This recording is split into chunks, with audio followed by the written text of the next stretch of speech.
इस कहानी की शुरुआत में हमें दुनिया के सबसे खूबसूरत और फेमस राजकुमार के बारे में बताया जाता है, जिसका नाम होता है चार्मिंग। चार्मिंग इतना ज्यादा खूबसूरत होता है कि लड़कियां उसे देखते ही उस पर फिदा हो जाती है और चार्मिंग भी सभी लड़कियों के साथ बहुत अच्छे से पेश आता है। और जब स्लीपिंग ब्यूटी 100 सालों से लगातार सो रही थी तो चार्मिंग ने ही किस करके स्लीपिंग ब्यूटी को नींद से जगाया था। वहीं जब पार्टी में सिंड्रेला की जूती खो गई थी तो चार्मिंग ही था जिसने सिंड्रेला की जूती लाकर दी थी। और तो और जब स्नो वाइट ने जहरीले सेब को खा लिया था तो चार्मिंग ने ही किस करके स्नो वाइट की जान बचाई थी। अगले सीन में हम स्लीपिंग ब्यूटी, सिंड्रेला और स्नो वाइट को देखते हैं जो एक बेकरी शॉप में अपनी वेडिंग के लिए केक खरीदने आई होती है। और जब बेकर उनसे उनके हस्बैंड के बारे में पूछता है तो वो सभी चार्मिंग के बारे में बताने लगती है। दरअसल इन तीनों की शादी चार्मिंग से ही होने वाली होती है, लेकिन इन्हें इसके बारे में कुछ भी पता नहीं होता। इसके बाद हम किंग को देखते हैं जो चार्मिंग को अपने पास बुलाते हैं और कहते हैं कि लोगों की तुम्हारे प्रति नफरत बढ़ती जा रही है।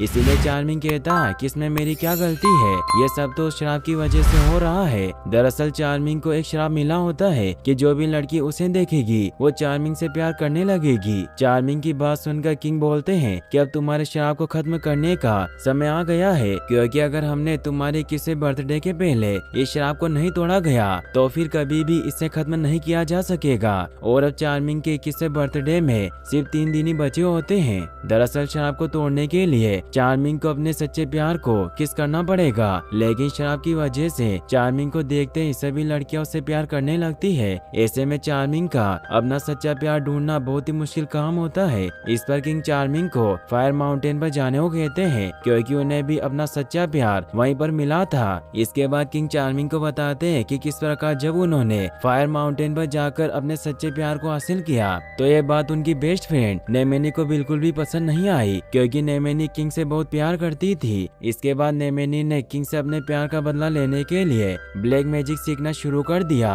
और जब चार्मिंग के पैदा होने पर फेरी चार्मिंग को चार्म का आशीर्वाद देने के लिए आया तो नेमेनी ने अपने मैजिक की मदद से फेरी के बैग में छेद कर दिया, जिससे सारा चार्म चार्मिंग के ऊपर गिर गया। और तभी वहाँ पर नेमेनी आ गई, जिसने बताया कि अब जो भी लड़की चार्मिंग को देखेगी वो चार्मिंग के प्यार में पड़ जाएगी, जिसकी वजह से लाखों लड़कियों का दिल टूटेगा। और अगर चार्मिंग ने अपने 21वें बर्थडे के पहले अपना सच्चा प्यार नहीं ढूंढा तो फिर ये शराब कभी नहीं टूटेगा और चार्मिंग से प्यार करने वाले लोग भी गायब हो जाएंगे। अब क्योंकि चार्मिंग के 21वें बर्थडे में सिर्फ 3 दिन ही बचे होते हैं, इसीलिए किंग धक्के मारकर चार्मिंग को महल से बाहर निकाल देते हैं और कहते हैं कि तुम तब तक वापस मत आना जब तक अपने सच्चे प्यार को ढूंढ ना लो। अब चार्मिंग अपने सच्चे प्यार को ढूंढने के लिए निकल पड़ता है। वही हमें कुछ सैनिकों को दिखाया जाता है जो खजाना लेकर जा रहे थे, लेकिन तभी उनके रास्ते में एक गिरा हुआ पेड़ आ जाता है, जिसकी वजह से इन्हें रुकना पड़ता है। और जब एक सैनिक पेड़ को काटकर रास्ते से हटाने की कोशिश कर रहा होता है तो इस मौके का फायदा उठाकर एक चोर जमीन के अंदर से शाही खजाना चुरा लेता है। दरअसल ये चोर एक लड़की होती है जिसका नाम लिनोर होता है, लेकिन जल्दी सैनिकों को पता चल जाता है कि उनका खजाना चोरी हो चुका है और लिनोर को पकड़ने के लिए उसका पीछा करने लगते हैं। लिनोर सिपाहियों से बचते हुए वहाँ से भागने लगती है। इसके बाद हम चार्मिंग को देखते हैं जो शहर में अपने सच्चे प्यार को ढूंढने की कोशिश कर रहा होता है, लेकिन यहाँ पर शराब की वजह से लड़कियां चार्मिंग को देखते ही उससे प्यार करने लगती है। तभी लिनोर भी सिपाहियों से बचते हुए वहाँ पर आ जाती है जो चार्मिंग से टकरा जाती है। चार्मिंग लिनोर को देखते ही उसे पसंद करने लगता है, लेकिन लिनोर पर चार्मिंग के शराब का कोई भी असर नहीं होता। ये देखकर चार्मिंग पूरी तरह से हैरान होता है और उसे कुछ भी समझ नहीं आ रहा था कि वो लिनोर से क्या बोले। और घबराहट में वो लिनोर को अपनी लव स्टोरी के बारे में बताने लग जाता है कि किस प्रकार उसकी शादी 3 राजकुमारियों के साथ होने वाली है। लेकिन लिनोर को चार्मिंग की बातों में कोई इंटरेस्ट नहीं होता और वो सिपाहियों से बचने के लिए उसी बेकरी शॉप में आ जाती है जहाँ पर स्लीपिंग ब्यूटी, स्नो वाइट और सिंड्रेला अपनी शादी का केक लेने के लिए आई थी। बेकरी शॉप का ओनर लिनोर को अपनी शॉप से बाहर निकलने को कहता है, लेकिन बाहर सिपाही लिनोर को ढूंढ रहे होते हैं। इसीलिए लिनोर सिपाहियों से बचने के लिए बेकर को बेहोश करके खुद बेकर बन जाती है। तभी वहाँ पर सिंड्रेला, स्लीपिंग ब्यूटी और स्नो वाइट अपनी अपनी शादी का केक लेने के लिए आ जाती है। लिनोर जब तीनों राजकुमारियों की बेशकीमती बेशकीमती ज्वेलरी को देखती है तो उन्हें चुराने का मन बना लेती है और वो बड़ी चालाकी से राजकुमारियों के बेशकीमती ज्वेलरी को चुरा लेती है। यहाँ पर जब लिनोर को पता चलता है कि तीनों राजकुमारियों की शादी चार्मिंग के साथ होने वाली है और राजकुमारियों को इसके बारे में कुछ भी पता नहीं है, तो राजकुमारियों को बता देती है कि तुम तीनों एक ही राजकुमार से शादी करने वाली हो। लिनोर की बात सुनकर तीनों राजकुमारियां पूरी तरह से हैरान हो जाती है और लिनोर वहाँ से भागने लगती है, लेकिन जल्दबाजी में वो एक गार्ड से टकरा जाती है जिससे राजकुमारियों से चुराई गई ज्वेलरी नीचे गिर जाती है। और जब गार्ड लिनोर को देखता है तो लिनोर को पहचान जाता है, इसीलिए उसे पकड़ लेता है। अब लिनोर को पकड़कर एक जेल में लाया जाता है जहाँ पर तीनों राजकुमारियां अपने पेरेंट्स के साथ आती है। यहाँ पर जब राजकुमारियों के पेरेंट्स को पता चलता है कि उनकी राजकुमारियों की शादी एक ही राजकुमार से होने वाली है तो वो दुखी होते हैं। इसके बाद वो लिनोर से एक सौदा करते हैं कि लिनोर चार्मिंग को फायर माउंटेन तक पहुंचने में मदद करेगी ताकि चार्मिंग उनकी राजकुमारियों में से अपने सच्चे प्यार को चुन सके। बदले में वो लिनोर को ढेर सारा खजाना देने का वादा करते हैं। लिनोर इस डील के लिए राजी हो जाती है। अब वो एक लेनी नाम का गार्ड बनकर चार्मिंग से मिलती है और उसे बताती है कि वो एक बार पहले भी फायर माउंटेन पर जा चुकी है और वो चार्मिंग के साथ गार्ड बनकर फायर माउंटेन तक जाना चाहती है। इस पर चार्मिंग तुरंत राजी हो जाता है क्योंकि उसे फायर माउंटेन के बारे में कुछ भी पता नहीं होता और उसे एक गार्ड की आवश्यकता होती है। इसके बाद चार्मिंग और लेनी फायर माउंटेन की तरफ निकल पड़ते हैं। रास्ते में जब ये लोग एक जगह रुकते हैं तो चार्मिंग कोई भी काम नहीं करता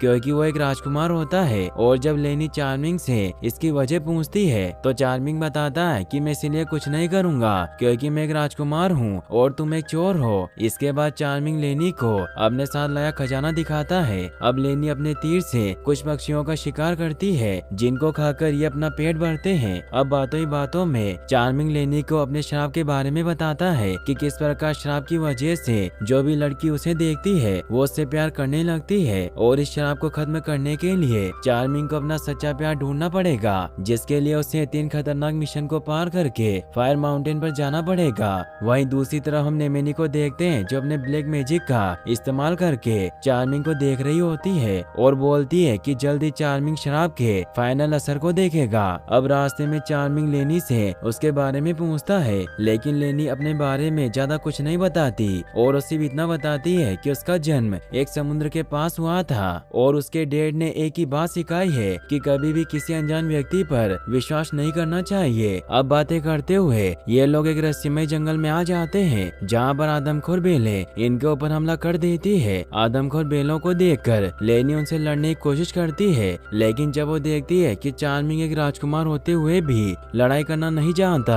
तो पूरी तरह से शॉक्ड रह जाती है। अब ये लोग किसी तरह उस जंगल से बाहर निकल जाते हैं, लेकिन अगले ही पल ये लोग चट्टान से नीचे गिरने लगते हैं क्योंकि आगे रास्ता खत्म हो गया था। लेकिन इससे पहले कि ये लोग नीचे गिरते इनके बग्गी में लगा कपड़ा किसी पैराशूट की तरह खुल जाता है और ये लोग सुरक्षित नीचे आ जाते हैं। वहीं दूसरी तरफ नेमेनी जब अपने ब्लैक मैजिक का इस्तेमाल करके लेनी के अंदर देखती है तो पूरी तरह से हैरान रह जाती है क्योंकि लेनी का दिल बाकी लड़कियों से काफी अलग होता है। अगले सीन में हम लेनी और चार्मिंग को देखते हैं जो लगातार फायर माउंटेन की तरफ बढ़ रहे होते हैं और फायर माउंटेन इनके सामने ही होता है, लेकिन नेमेनी अपने ब्लैक मैजिक का इस्तेमाल करके फायर माउंटेन को छुपा देती है, जिसकी वजह से लेनी और चार्मिंग गलत रास्ते पर निकल पड़ते हैं और जायंट वुमन के इलाके में पहुंच जाते हैं जहां पर जायंट वुमन लेनी और चार्मिंग को पकड़ लेती है। लेकिन चार्मिंग के श्राप की वजह से सभी जायंट वुमन चार्मिंग के प्यार में पड़ जाती है और जब जायंट वुमन की लीडर चार्मिंग को देखती है तो अगली सुबह चार्मिंग के साथ शादी करने का ऐलान कर देती है और ब्रेकफास्ट में लेनी को खाने को बोलती है। यहाँ पर चार्मिंग जायंट लेडी के पास एक पावरफुल तलवार को देखता है।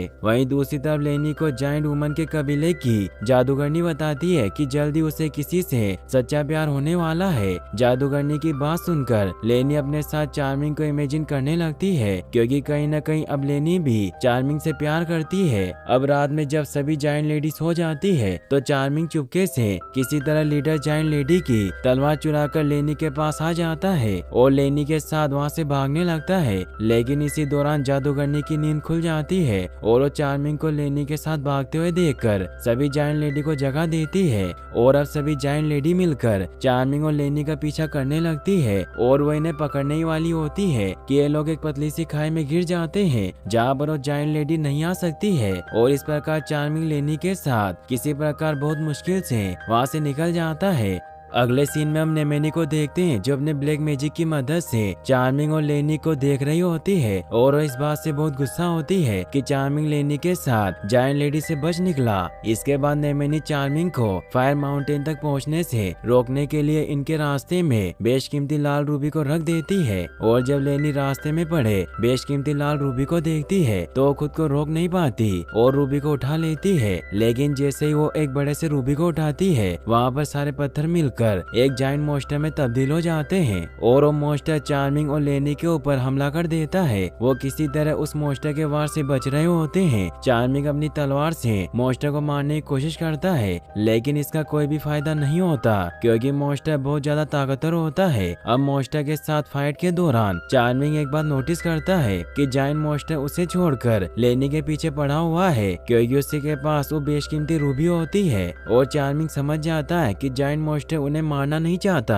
वो तो सिर्फ अपना रूबी हासिल करना चाहता है। इसके बाद चार्मिंग किसी तरह लेनी की मदद से जायंट मॉन्स्टर को गुफा से बाहर लाता है और बड़े से रूबी को मॉन्स्टर के सीने में फिक्स कर देता है जिससे मॉन्स्टर बहुत खुश होता है। लेनी चार्मिंग की बहादुरी को देखकर बहुत खुश होती है और अब लेनी चार्मिंग से प्यार करने लगती है। जब नेमेनी ये सब देखती है तो बहुत गुस्सा होती है और अब वो लेनी का दिल तोड़ना चाहती है। अगले सीन में हम लेनी को देखते हैं जो चार्मिंग को एक लेटर लिखती है और चार्मिंग को टाउन के रेस्टोरेंट में आने को कहती है और खुद भी टाउन के शॉप में रखे एक खूबसूरत से व्हाइट सूट को पहनकर रेस्टोरेंट की तरफ निकल पड़ती है। वहीं दूसरी तरफ हम चार्मिंग को देखते हैं जो रेस्टोरेंट में आई लड़कियों से बचते हुए उस टेबल पर पहुंच जाता है जहां पर लेनी ने उसे बुलाया होता है। लेकिन जब नेमेनी चार्मिंग को लड़कियों से बचते हुए टेबल पर जाते हुए देखती है तो अपने ब्लैक मैजिक का इस्तेमाल करके रेस्टोरेंट की सभी लड़कियों को चार्मिंग के पास भेज देती है और जब लेनी रेस्टोरेंट में आती है तो चार्मिंग के पास ढेर सारी लड़कियों को बैठा देखकर वो बहुत दुखी होती है और वो ये सोचते हुए वहाँ से चली जाती है कि उसने झूठ में ही चार्मिंग के साथ इतने बड़े बड़े सपने देख लिए थे।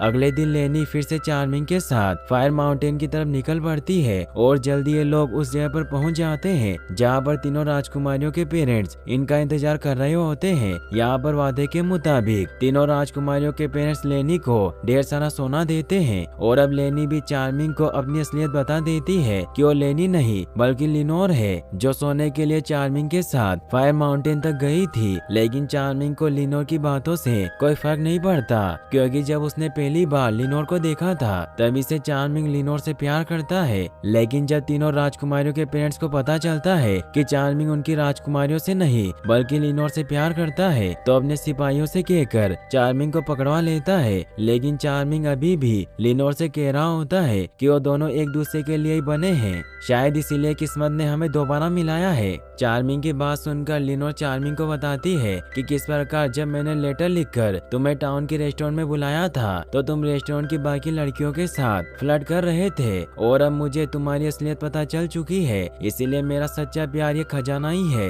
लिनोर की बातें सुनकर चार्मिंग बहुत दुखी होता है। इसके बाद तीनों राजकुमारियों के पेरेंट्स उनमें से किसी एक राजकुमारी को चुनने को कहते हैं लेकिन चार्मिंग साफ साफ बता देता है कि उनमें से किसी को भी पसंद नहीं करता।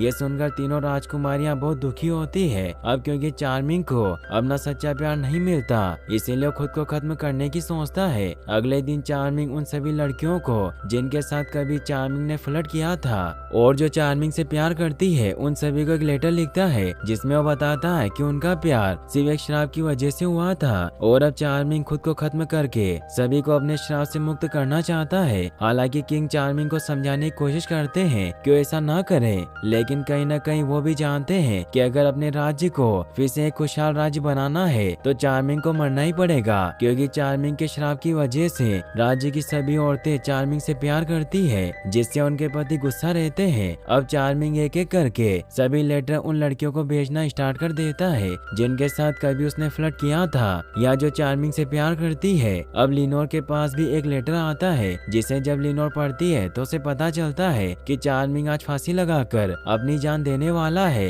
ये खबर मिलते ही लिनोर चार्मिंग को बचाने के लिए निकल पड़ती है, क्योंकि कहीं न कहीं वो अभी भी चार्मिंग से प्यार करती है। अगले सीन में हम चार्मिंग को देखते हैं जो गार्ड्स के साथ फांसी के फंदे पर लटकने के लिए जा रहा होता है। यहाँ पर राज्य के सारे आदमी मौजूद होते हैं जो चार्मिंग को मरते हुए देखना चाहते हैं, क्योंकि चार्मिंग ने उनसे उनकी वाइफ का प्यार छीन लिया था। अब चार्मिंग को फांसी होने ही वाली होती है कि तभी फांसी की रस्सियों पर 2 तीर आकर लगते हैं, जिससे फांसी का फंदा टूट जाता है और चार्मिंग नीचे गिर जाता है। ये तीर किसी और ने नहीं बल्कि लिनोर ने मारा होता है। फिर लिनोर सभी लोगों के सामने चार्मिंग से अपने प्यार का इजहार करती है, जिससे चार्मिंग बहुत खुश होता है। लेकिन इससे पहले क्यों दोनों किस करते, नेमेनी वहाँ आ जाती है जो उन्हें किस करने से रोकने के लिए चारों तरफ अपने ब्लैक मैजिक को फैलाने लगती है और लिनोर को मारने की कोशिश करती है और गलती से नेमेनी का वार चार्मिंग को लग जाता है और चार्मिंग घायल होकर नीचे गिर जाता है। चार्मिंग को घायल देखकर लिनोर बहुत दुखी होती है। तभी उसे याद आता है कि चार्मिंग को उसके सच्चे प्यार का किसी शराब से मुक्त कर सकता है। इसीलिए लिनोर चार्मिंग को किस करने लगती है और लिनोर के किस करते ही चार्मिंग का शराब मुक्त हो जाता है और नेमेनी वहाँ से गायब हो जाती है। अब राज्य की सभी लड़कियां भी चार्मिंग के शराब से मुक्त हो जाती है और अब चार्मिंग की भी आँख खुल जाती है, जिससे लिनोर खुश होती है। फिर हमें कुछ समय बाद का सीन दिखाया जाता है जहाँ चार्मिंग और लिनोर शादी कर लेते हैं और वो दोनों अब बहुत खुश होते हैं और साथ में अपनी पेंटिंग बनवाने लगते हैं और यहीं